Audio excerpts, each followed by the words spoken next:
Le stade Chanzy fait le plein de spectateurs ce vendredi 7 avril pour une affiche de la saison en Charente, avec la venue du dauphin du championnat, Agen.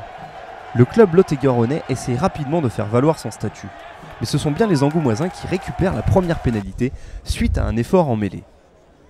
Sébastien Pouet, le buteur du SA15, peut ouvrir le score 3-0 après 8 minutes. Solide dauphin d'Oyonnax, les Agenais réagissent rapidement. Les Lot-et-Garonnais emballent le rythme. Michelidze sort Saadi, point de fixation.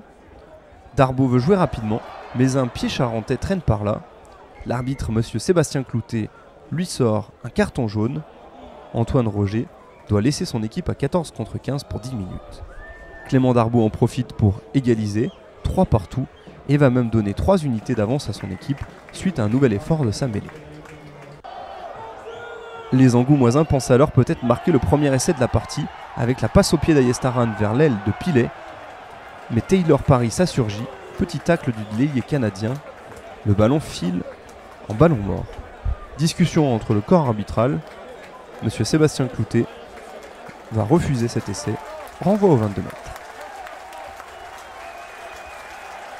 En infériorité numérique, le SA15 confisque le ballon et pousse alors les Agenais à la faute. Le troisième ligne Rémi Vaquin récolte ainsi un carton jaune pour avoir stoppé irrégulièrement une action. Sébastien Pouet égalise 6-6 entre les deux équipes. L'indiscipline est grande dans ce début de partie. Sur le renvoi de Burton Francis, Victor Lebas percute Taylor Paris. Les deux joueurs restent au sol. Mais c'est bien le deuxième ligne charentais qui est sanctionné d'un carton jaune par monsieur Sébastien Cloutet. Clément Darbo en profite pour redonner l'avantage à Agen 6-9 après 24 minutes. Très vite, le SA15 égalise dans l'aspiration de sa mêlée qui récupère une nouvelle pénalité. 9-9, score à la pause. Après une première mi-temps pleine d'indécision, le deuxième acte est plus favorable aux Agenais. Les Angoumoisins tiennent le choc sur plusieurs offensives lot-et-garonnaises. Le SA15 plie mais ne rompt pas. Le ballon rebondit avec Herbani qui trouve Meurdet.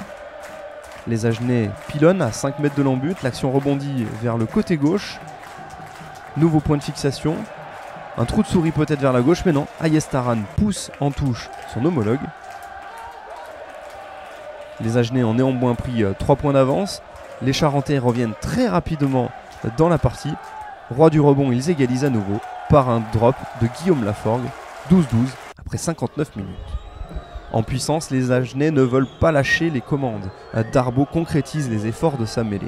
De près, il engrange 12-15, 62e. Et les acteurs de la partie ont gardé les essais pour la fin.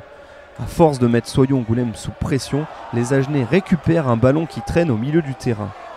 L'ouvreur Olinchid tape au pied, il est ensuite le plus rapide, il file finir le travail, résistant au retour de la forme. Essai ou non, le corps arbitral se réunit dans l'embut et monsieur Sébastien Cloutet valide cet essai, un essai transformé par Darbo, auteur d'un 6/7 dans cette partie.